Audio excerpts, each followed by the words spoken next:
Well, I look around at the world and I see where the broken pieces are and where my broken pieces fit into those broken pieces. And I want to like start by saying that like I didn't come out of prison being like I have a purpose now. I came out of prison wanting my life back. And I realized that my life that I had been hoping to get back didn't exist anymore. Yeah. And I went to a very, very dark, unexpectedly dark place, which is really common in wrongful conviction cases, but I think also in a lot of just trauma cases. Anytime someone goes through a life-altering trauma, they are left on the other side of it going, Or maybe you're sitting in prison thinking, oh my when I God. get my life back, and then Yes. you did, and and you couldn't. Yes, exactly. And like just the existential crisis of that.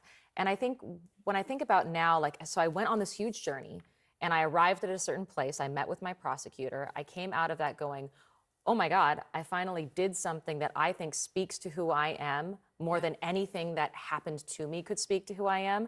I have a story to tell. I have learned things. I have perspective.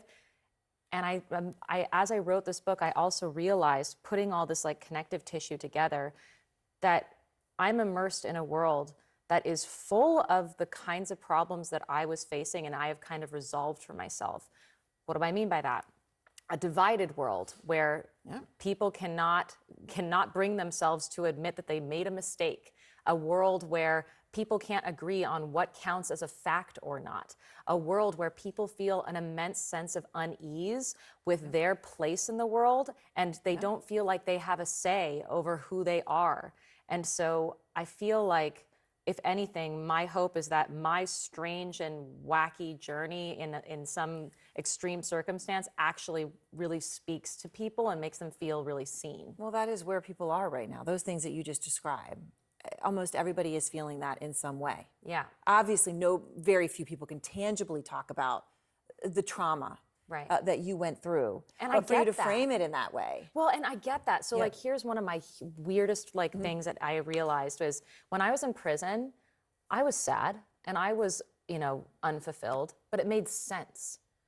When I got out of prison and I felt angry and sad and like I had no place in the world, I couldn't place why You felt I that felt that way. way, because I had everything back technically that I should have had. I was free, but I wasn't free. And I think that's a huge sort of like emotional crisis that everybody can feel. Like, we don't feel free. And so what do you do about it? Well, I made a bunch of mistakes, but then ultimately I made a decision to trust myself and trust my gut and build a bridge to make a connection with a human being that I had every reason to run away from. The prosecutor, Yes. the person who was responsible Oh, for your yes. 4 years in prison. Oh, yes. Very much responsible. So one of the things you write about, and you and I were talking about, I remember back earlier in my career when your story took off, and it was every day. It was the lead of the Today Show. It was the front of every newspaper. And it was because you were a woman. It was because you were a beautiful young woman. And people just, that's why you're a household name, even now. And you talk about how you were treated. I mean, it's incomprehensible in its scale, sort of the way It that is. you were out there. I mean, just to remind anybody who has forgotten that time, here we go.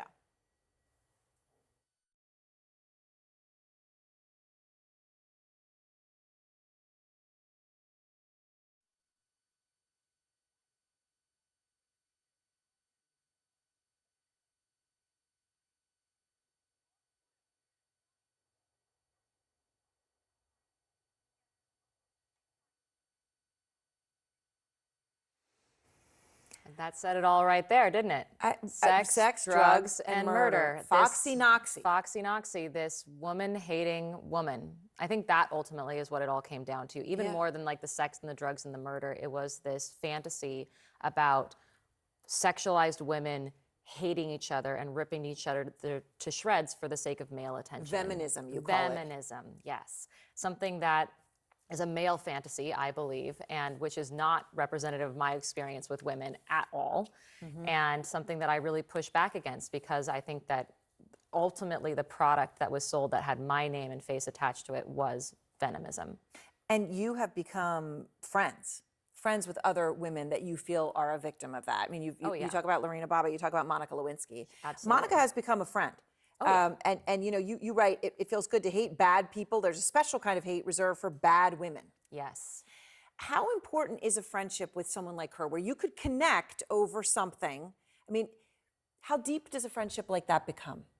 Well, it's especially deep for me because she went through it before me, right? Like she has been through the gauntlet. I was a child when she was first being vilified and amplified as this sexual demon in the press. Yep. And I remember just sort of casually absorbing that message. And I would have thought, oh, yeah, Monica Lewinsky, the blowjob lady. Like it just never would occur to me that she is a much more full human being who was just a woman who fell in love with a powerful man. Like, and then got railroaded, right? Like, Yeah. so when I encountered her later and I realized I did the same thing to Monica that everyone is doing to me. And then I got a chance to meet her, and her immediately response to me was, are you okay? Because I know you're not okay. And like, Yeah. can we talk and let's talk about how you can be Yeah. okay and how your message matters, but also like you're not at anyone's mercy. And so just hearing her, I mean, she's texted me today, just letting me know that I can try to remember that I have this like glowing golden light around me anytime I'm talking to someone, and I'm not on trial anymore, which Yeah. is such an amazing thing to hear from somebody who like knows it and who has been through it and who is reclaiming her space and her voice and really platforming me to do the same.